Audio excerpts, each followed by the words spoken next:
and that's Bill Clinton. Oh, And indeed his wife Hillary Clinton, separately, another very, very impressive person. As regards Dolly Parton, oh, she's amazing, isn't she? absolutely incredible. Who is your favourite footballer of all time, Bo?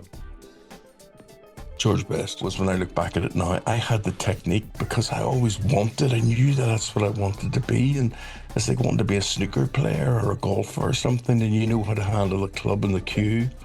And I knew how to handle a microphone. I knew what to do. And I look at my father, I look at my brothers, and I look at how hard they work, and I look at, I think of how lucky I am.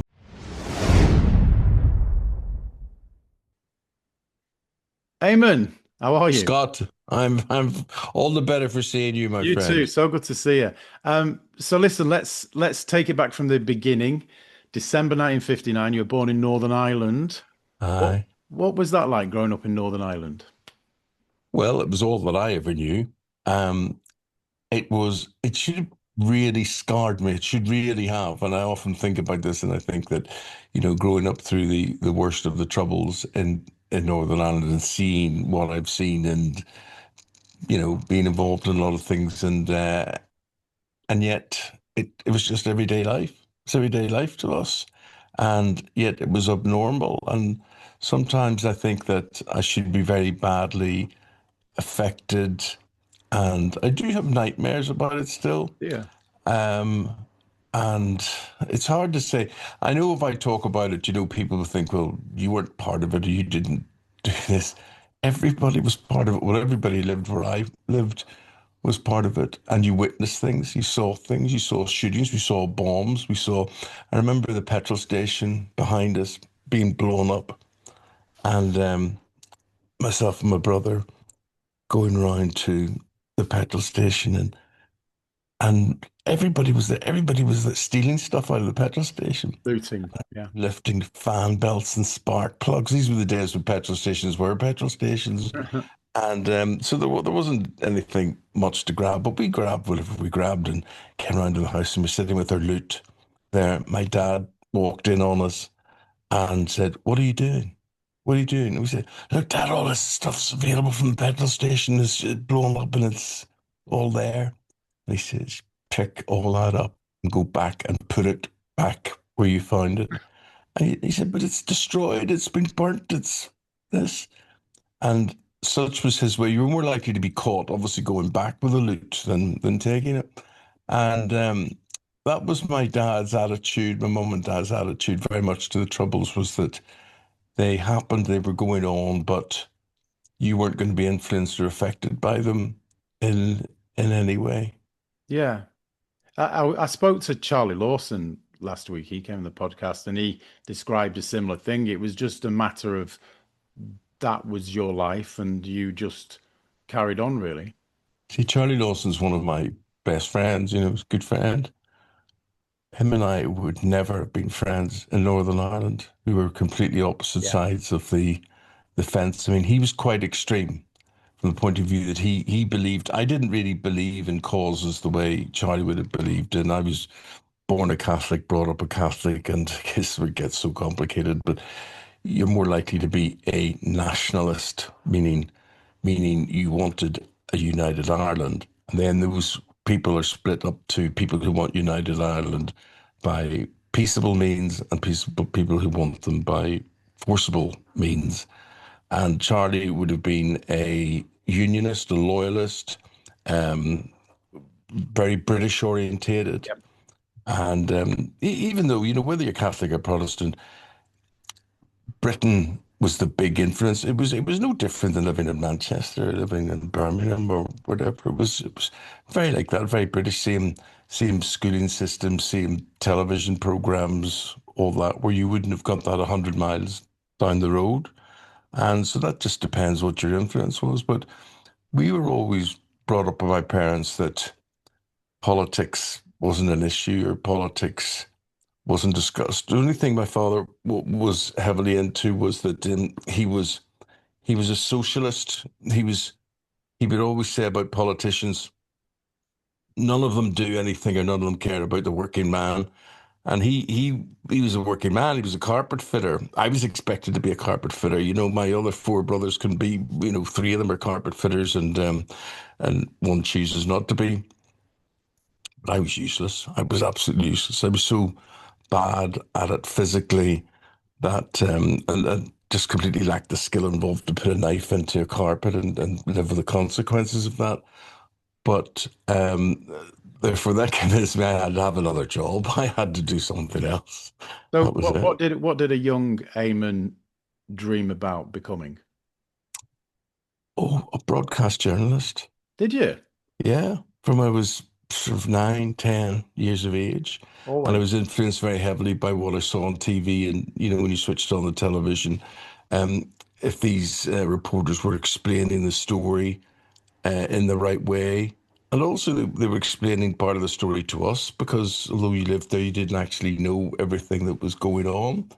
But I just wanted to be not not not just a reporter, but a broadcast journalist. That's what I wanted to be, and amazingly, that's what I became, and that's what I would say to people. Sometimes it's like manifestation. If you believe in something, Yeah. it will happen to you. And you know, I became a reporter on the television by I was only 19 years of age. 19. Yeah, because you did business in Dublin, didn't you? No, everybody keeps saying double. There's somewhere written It's on in files Wikipedia. It's on that Wikipedia. I went. Yeah, well, it's not right. I studied journalism in Belfast. I got a job in journalism in Dublin, but it wasn't. It was with a building magazine, and it was awful. It was horrendous. It wasn't even journalism. It was just listing how many breeze blocks a building would need, how many miles of cable that they would need. It was just awful. It was horrendous.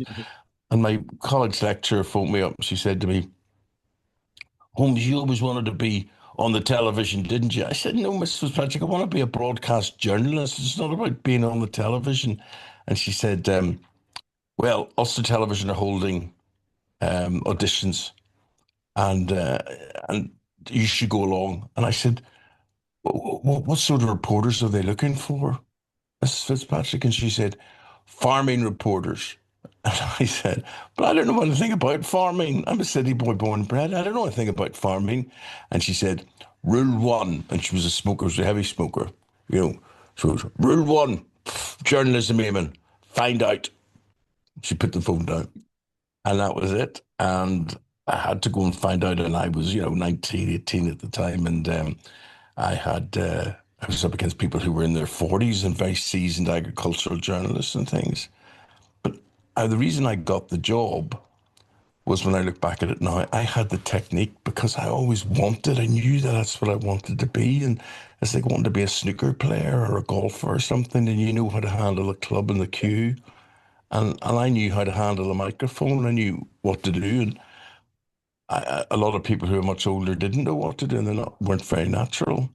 And What's the technique for well, anyone wanting to get into broadcast journalism? What's your technique? And my technique, honestly, I don't know what you're like as an actor, but I believe in watch the best, forget the rest. yeah, correct. Yeah, and Yeah, there's a lot of people who aren't very good, yeah, and you just watch the people who are the best in different ways. And I would have done that, and also with me, I would learn bit by bit to be natural, to be myself. In as much as I could, because you're in an unnatural environment, and yet you've got to come across as natural and relaxed as you can. yeah.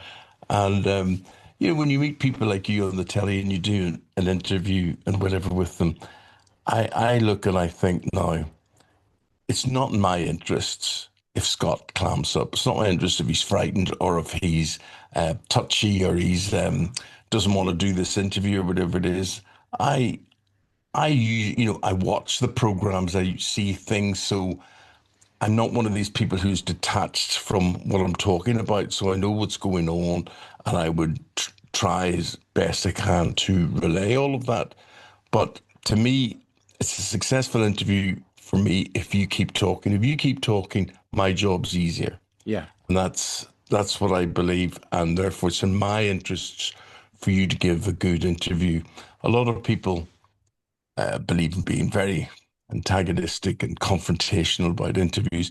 It's like, I mean, my great influences were people like David Frost, who you would watch and you would say, but he can smile as he's turning the knife in the stomach there, Yeah, that's yeah. that's a good way to be. And I always was a bit like that. But I don't, I think you look at a lot of journalists now, and it's fine sticking a knife in, politician's stomach and turning it whatever. But there's only so far that gets you. All the political interviewers are like that, antagonistic, horrible, whatever. Now, I'm telling you, you get better news lines. You often get better news lines out of being human or nice to a person and say, yeah, I hear what you're saying, but, and it's always served me well, so Yeah, absolutely. I agree. I agree. yeah. Actually, I think it was we were discussing it earlier, but you were one of the first people to interview me when I got on Coronation Street. So I'd come from working for the family business, and then you're interviewing me. I remember you were really nice because my mum's like, "You with Eamonn Holmes?" I'm like, "Yeah." And you signed her Yeah. a little, you gave her a little card, and she passed away a few years ago, but she still had the card that you signed her. Oh, So that was really, really sweet. And you did put me at ease as well because I was yeah. really, really nervous. But you see, your mum, it's, you think, why does anybody want a card from me? Why do they want an autograph from me? I find that hard to believe. Yeah, But then when you see it actually does make a difference, it actually gives them a tingle. yeah, It's yeah. nice to say that I know that, or he knows me, or he talked to me, or he talked to my boy, or whatever it happens to be. That's a really nice thing. Well, my daughter Lexi, as you know, she was starstruck when she saw you. What's Lexi doing now? Lexi is 16 in May. She's doing a GCSE. She's very bright. She's Yeah. very sensible. Uh-huh. She's just a good, well-rounded young girl. Do you know what I mean? She seems a bit Well, old. that's all you can ask for, really, isn't it? Very lucky, yeah, very Yeah. lucky. But yeah, I told her we were doing this with you today, and she was excited to watch it. Wow. She'll grow out of What? that. So, when was the first time that you really felt as though you'd made it in this very difficult business? Never, Never. never, I knew you were going to never, say that. never. Yeah. You You just kept never. working. You just keep working, and it's not a business whereby it's a business which loves, for some reason, a few people, and others it just sort of disregards. I mean, the only thing that keeps me going is sometimes I think, well, you think you're bad, Eamon, or you think you haven't done that very well. Look at him, look at her, look Yeah. at that. And the general overall quality, you see, doing what we do, what you do, what I do, you don't necessarily have to be very good at it. You just have to have somebody in authority who thinks you're good or likes you or in some ways beholden to you or whatever. And watching, you know, certain ones who favor certain actors, certain presenters, and whatever it is, can be hard to take sometimes because you sit and say, I just don't get this. Why is that person on? Because they're rubbish. Who you know? It's who you know. It's who you know, isn't it? It's who you know. It's who you know. It's not what you know, it's who you know. What was your favorite ever job to date? Can you pinpoint one? My favorite job was a show on Saturday night, which I presented for 5 years, called the National Lottery Jet Set. And it was on 7 o'clock on a Saturday night for an hour. And I got the job because it was live. Technically, I could present the show live, and it was the only lottery show there ever has been where the lottery draws incorporated into. This is where it becomes difficult for people to understand. The lottery draw is incorporated into a live entertainment show, whereas often the lottery draw is separate from the live entertainment show, and most presenters can't present live. They can't do live. They're not trained to do live. You get people like Noel Edmonds who can do it with their eyes closed, who's Mental. Yeah. excellent. Um, and I got the job because of that. And it was the most exciting thing to do on a Saturday night. It was glitz, it was glamour. They spent huge amounts of money on it. People would win a prize. They would win every week. They would win, and you've won a trip to Hawaii.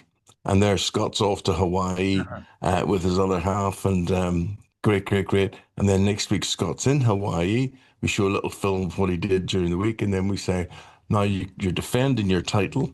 Next week, the holidays in Iceland or wherever it happens to be, and then you can go on for weeks and weeks and weeks, winning, winning, winning, and keep traveling like that. But Yeah. as soon as you lose, you go back second class in the plane. That's the end. That's show Yeah, business. yeah. But it was a lovely. I tell you what, it was lovely. It was Saturday night, and I was brought up in an environment that Saturday night was where it was at. It just completely was where it was at. And you would watch, Cilla Black and Cliff Richard and Lulu and Val Doonigan and goodness and Morecambe and Wise and goodness knows in that same slot. Yeah. And I'm thinking, I'm here in that television theatre in Shepherd's Bush.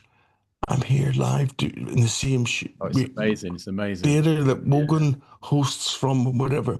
And that was absolutely Yeah. incredible. That's never what I set out to do in life or in television, Scott. I was just very lucky to get that coming my way.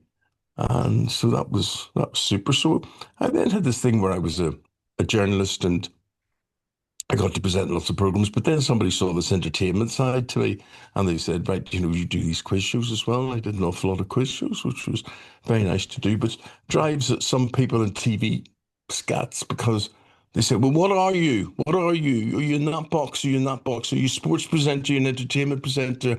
Are you a news presenter? What are you? And I say, I'm all of those things. Yeah. And they can't take it. They just can't fathom that at all. And It's even look, worse in the acting game. is it? Yeah. Yeah. Yeah, you've got to be serious or light or I mean, you used to have to. I think it's changed now. I think to be honest, it's sort of, they sometimes choosing you on how many followers you've got on Instagram, which is sad. It doesn't really count for anything, but it does to them. yeah, So I totally understand that completely. yeah. Who, out of all the people you've interviewed, who was the most impressive? Oh, And that can be whether their fame or their personality. It doesn't really matter. Who's the most impressive? see, I'm going to name somebody now who definitely was impressive to me, and then I think maybe his personal life doesn't stand up to any sort of examination, and that's Bill Clinton, Okay. and indeed his wife Hillary Clinton, separately, another very, very impressive person. As regards people who are um, good about welcoming you, good about being nice, and they're famous and things. Dolly Parton, Oh, she's absolute, amazing, isn't she? She absolutely is. incredible. Intelligent, humorous, beautiful looking. Um, Practically all the James Bonds, all of the James Well, who's your Bonds. favorite? Well, this is strange. I mean, I love Pierce Brosnan. Um, really lovely, but nobody could beat Roger Moore really because I'm not far off agreeing to that. I agree. yeah. Yeah. But Roger Moore was the most amazing man. I was sitting in an Italian restaurant one afternoon and I got this whispering in my ear and it said, don't turn around. I want you to know, for some strange reason, my daughter quite fancies you. And if you lay a hand on her, I know people who will sort you out. And I turned around, that's Roger Moore. And we became friends. Like I say, you don't choose. You say to me, Eamonn, who's your friends in show business? Yeah. And I'll say, but Roger Moore chose me as a friend. Ridiculously good. And Ridiculously epic. yeah, Yeah. and to the point that his funeral was his memorial service. He was buried in Monaco for tax reasons, but there was a memorial service at the James Bond studio in Pinewood, and there was like 100 people invited to it, and I was one of them. Oh, And amazing. I just couldn't believe this. I mean, this was my James Bond growing up. This was my guy. This is my guy who played the Saint, who played, Simon Templar, who played the Persuaders, who was Ivanhoe. I mean, incredible. And suddenly I'm mates with this guy. I can pick up the phone to him. I mean, and a gentleman, absolute gentleman, really nice man.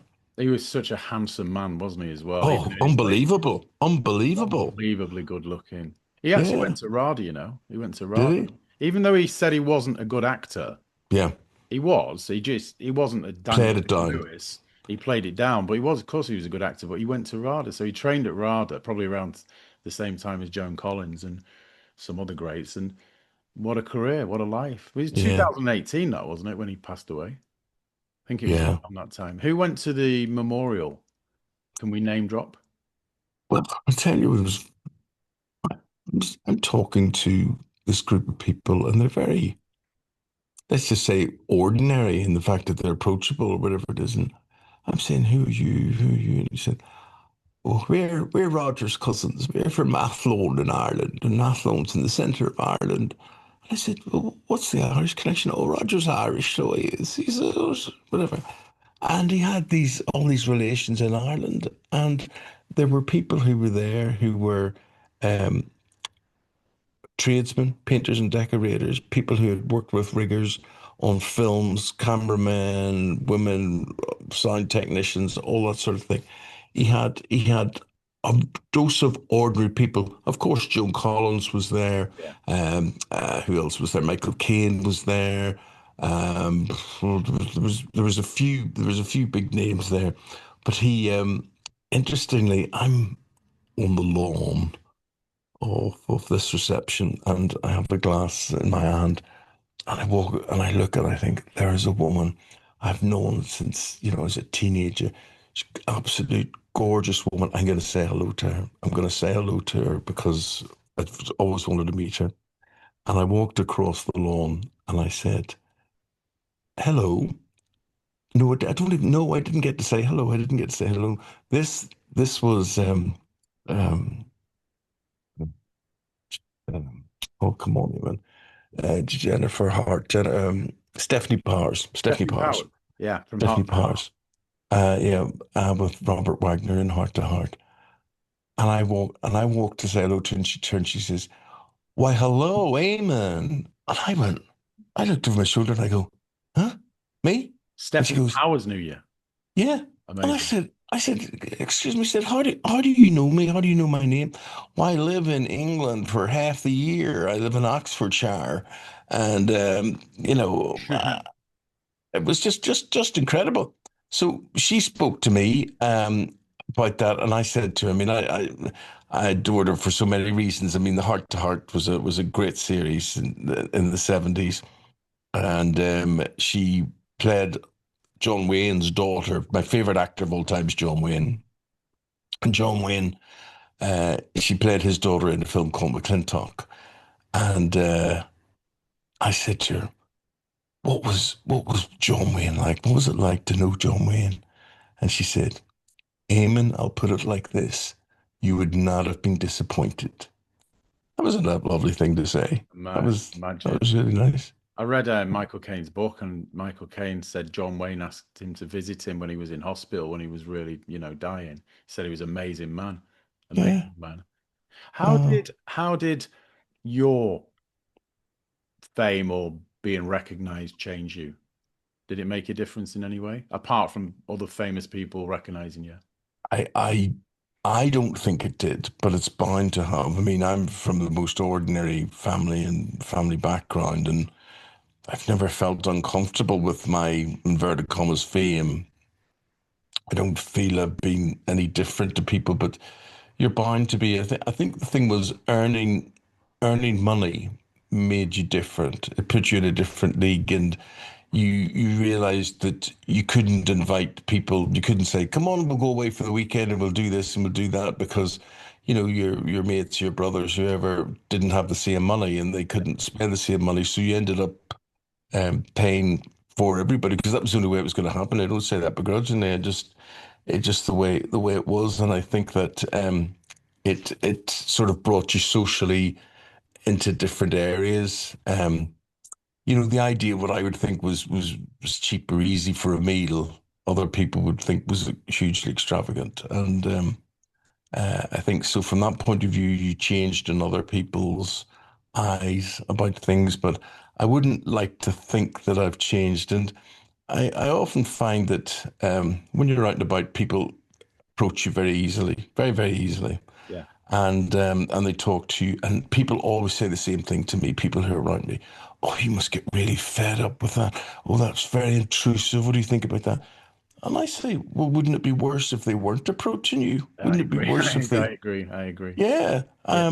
I said, why would it be? Oh, it's so intrusive. It's so rude. I said, I don't think it is rude. I think it's they feel that, like with me, they feel they can approach me. I think there are lots of people who they feel they can't approach. Yeah. You know, they can't come closer to, and you'll see that there'll be, certain footballers. People think I can ask him for his autograph, and there's others that go, no, no, I'm not going over there, or that guy's more aloof. Personalities often send out the signals that, yes, come and get an autograph from me, or stay away from me, completely stay away from me. They send out the vibes. I think it's a compliment, actually. If someone feels as though they can approach you, you've Yes, done a good job, especially with yes. what you do, 100%. Uh, So uh. we spoke about footballers before. When did you first become a passionate Man United fan and why? Well, the thing about United was the first game of football I remember was not. I was born in 1959, so by the time I was seven or so, England had won the World Cup. By the time I was eight, I don't remember anything about the World Cup. Don't remember anything about that. But I do remember the European Cup final the next year, which was uh, Glasgow Rangers against Sporting Lisbon, and it was no, it wasn't. Who were they playing? It was Celtic getting in the European Cup final. It was played in Lisbon. That's what it was. And the whole the whole thing was the streets. I remember where we lived. Everybody was in a Celtic jersey. Everybody was Celtic. That's a lie to say Celtic jersey. I'm confusing that with today. No, people were in scarves. That's what they had those days, scarves, and they were they were big into that, and that's because Celtic were known as a Catholic team Mm, in Northern Ireland and in Scotland. And they had big support for Irish immigrants and the Catholic Church and that sort of thing. And Rangers were the Protestant team. And but anyway, Celtic was just amazing to know about Celtic. And Celtic, I suppose, was always my second team. But the next year was the European Cup final. George Best, Bobby Charlton, all that, and it was incredible. It was just incredible. And George Best was the thing. People think Ireland is orange or green, but it's not. It's basically red, and thankfully, mostly Man United red. yeah. Yeah. That's what we are. And George Best, what a man! What can I tell you about George Best? You know, George Best, one of the most talented footballers ever to have graced the planet, and yet he was ruined, absolutely ruined by the evils of alcohol. Alcohol was just awful. Him and alcohol just didn't agree. He was an alcoholic. He knew he was an alcoholic, and that brought him down. He couldn't deal with that. But then again, we learned then when he died, his mother was an alcoholic, Yeah. and it had sort of run in the family like that. But I was asked by the family, would I conduct his funeral? I said, what do you mean would I conduct his funeral? And they said, well, we don't want anything religious with it, but we just want somebody to take us through the whole order of Who knew service. him? Who knew him? Oh, yeah. I Yeah. mean, I surprised George for his This Is Your Life program where I was pretending to interview him, and it was nothing to do with that. Eamon Andrews walked. It wasn't Eamon Andrews. I think it was Michael Aspel at the time. Michael Aspel walked in and surprised him with the book, and that was it. And it was incredible. But you know, to be known to George. George was the loveliest Yeah, I man. met But him a few times. I thought he was did you? really nice. Yeah, I met him at Buckingham Palace. I got invited to start the Commonwealth Games relay off representing Granada Television, and it was in the billiards room, which I'm sure you've been in. And I was just stood there going, "Wow, this is amazing." And I thought, I wonder who else is going to be there. And George was the first person to walk in, and he'd obviously gone down the list, and he knew my name, and I was crazy starstruck. I mean, what a nice fella! And then one after the other, Roger Bannister, Chris Chataway, Sebastian Coe, Sally Gunnell, Steve Cram, Henry Cooper. But he was the nicest. Do you know what I mean? He was the nicest out of all of them. But you know, just so sad that you know, that alcohol had the grip on him, and that was it. But Yeah. so I was in the heaviest rain, the foulest weather. I conducted his funeral service, and I mean, I've been great friends with Callum, his son, ever Yeah, yeah. since. I know. And you know, another nice fella trying to do well. And but you know, I was on at Manchester United a few weeks ago, just saying to them, "Come on, you've got to commemorate the fact that Callum is still alive. Callum's George's son. Callum could play football himself. You know, we've got to use him for things." I sit on the board of the Manchester United Foundation. I said, we've got to use him for things, handing out trophies and whatever to people who uh, do the work of the foundation, and um, just to be seen like that, because this living legend's son, just, you know, we got to remember that. And he was very, very special. Yeah, he's nice. He's a nice guy, isn't he? He's a nice guy. Is George Best your favourite Man United player ever? Is this a big question? You see, this is a big question. Um, I only ever saw George play 4 or 5 times. And two of those times were in a Northern Ireland shirt.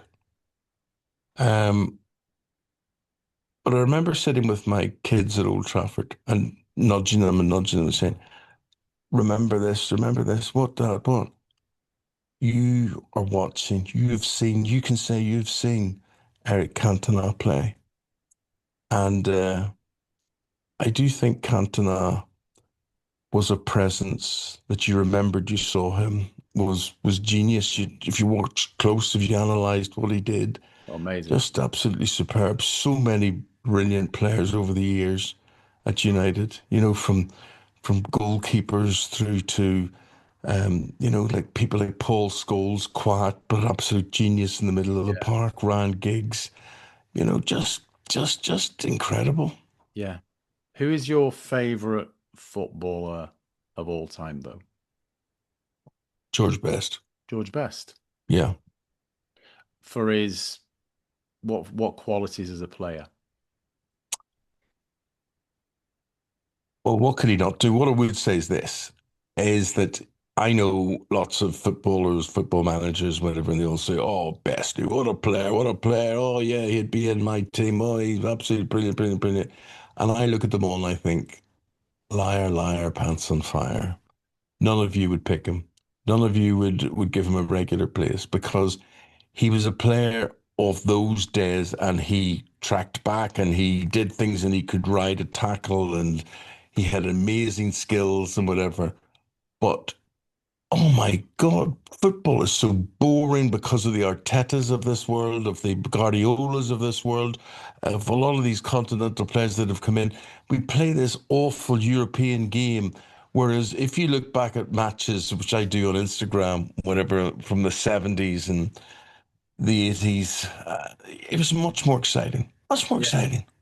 You know, no, no. Willie Morgan was saying on yesterday when he came on the podcast, he was saying the problem because I asked, and I'll ask you the question about Man United.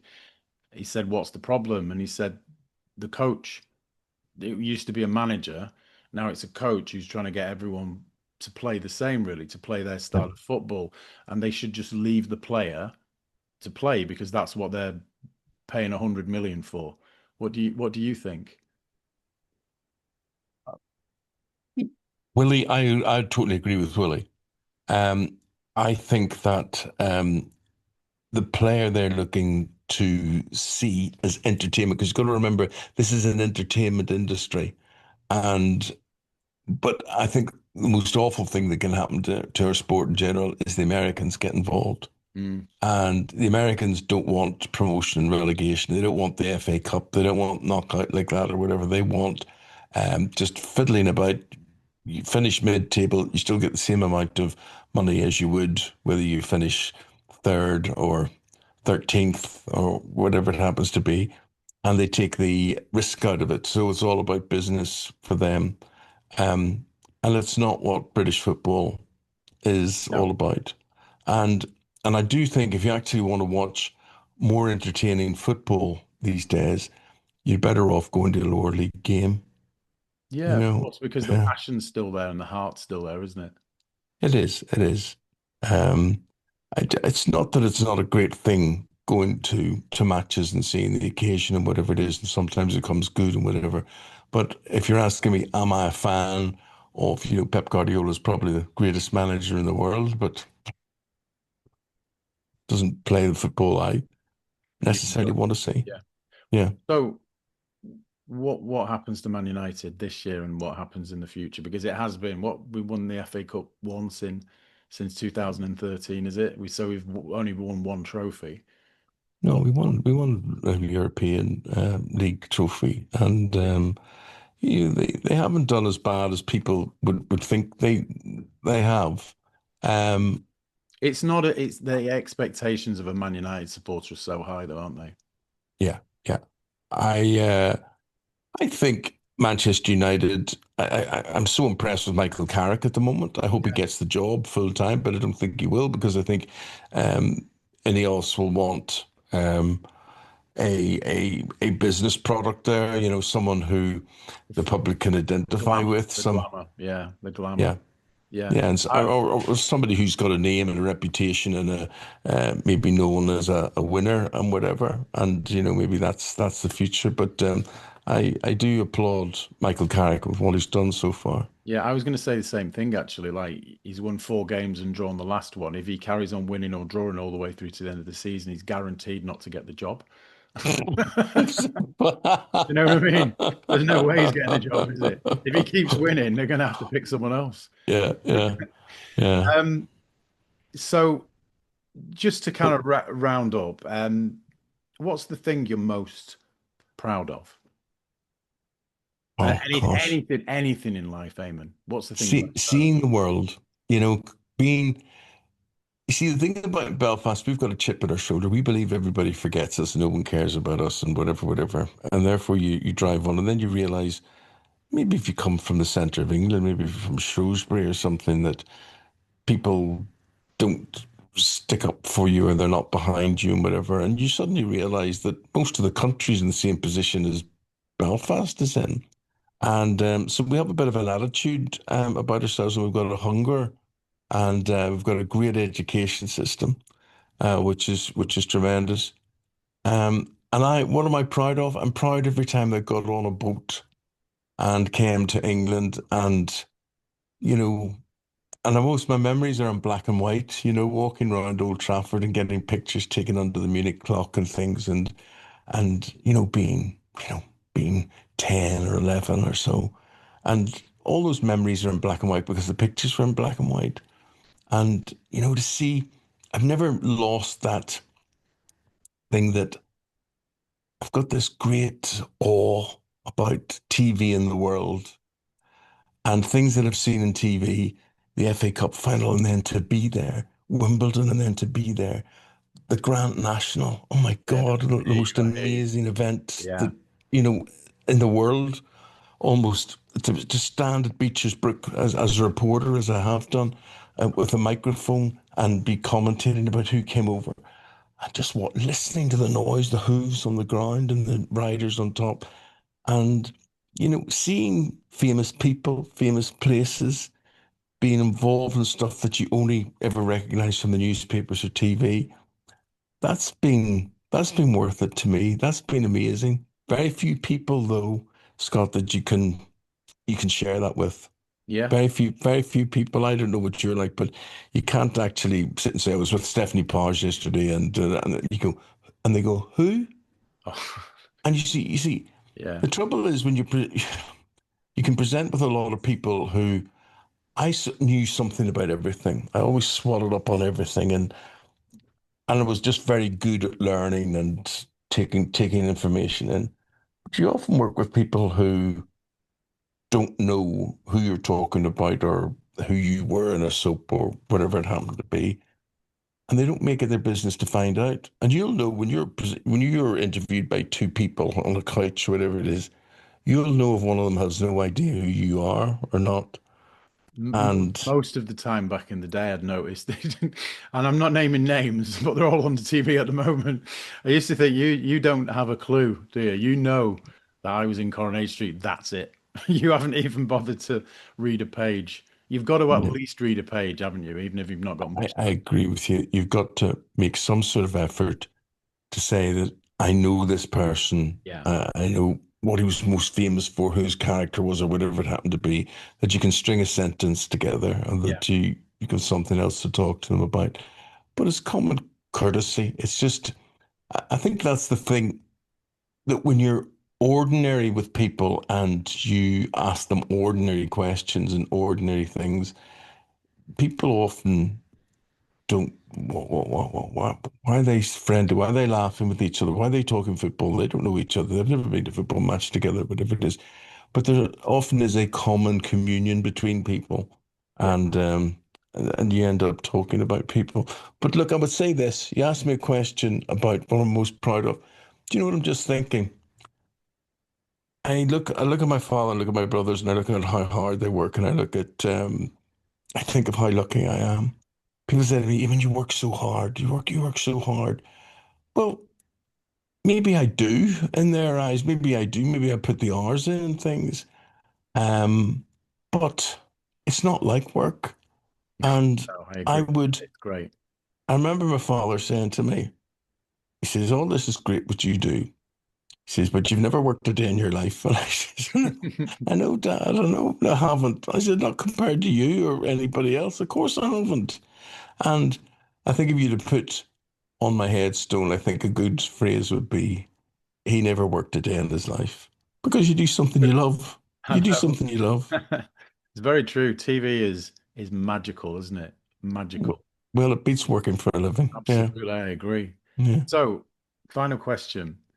What does the future hold for Eamonn Holmes? Don't know. Society's ageist. I'm sick. I'm in a wheelchair. That's been horrendous to deal with for 2 years. Certainly, I don't think TV wants to know you. Mm. I mean, there's nothing. You and I are talking, and no one could tell us anything wrong. But I can't get up. I need help to get out of this chair. I have to have carers throughout the day. But once I'm sitting down, whatever I can do everything. I understand my job. I understand what I'm supposed to do. But I understand it's tough for people to deal with you and when you're disabled, the it's unbelievable how society, whether it's a theatre, whether it's a restaurant, whether it's a cinema, it's a cinema never ceases to amaze me. I love the cinema, right? But you go to the cinema if you're disabled, you get two choices. You're either at the very, very, very, very, very, very back and beyond of the cinema, right? Or you're right up at the very front. You've got to You're look looking at up. You've got to a look up screen like like that. that. Yeah. And you think to yourself, why is this? Because I could see where you could park this chair 4 rows, 5 rows up, 10 rows up, whatever. Yeah. You could do this differently. Why has it to be one or the other like that? Trains, try and get a train in a wheelchair and carry a bag and So whatever it is. yeah, it must be so difficult. Forget it. How did it start with you? Was it your back? Was it your spine? It's my spine, Yeah, and I can relate. I've had a back condition since I was 19. I've had 11 operations, discectomies. I'm in pain sat with you now. So I totally understand. it's a whole area that we just don't take enough care of, and we're not told to take enough care of.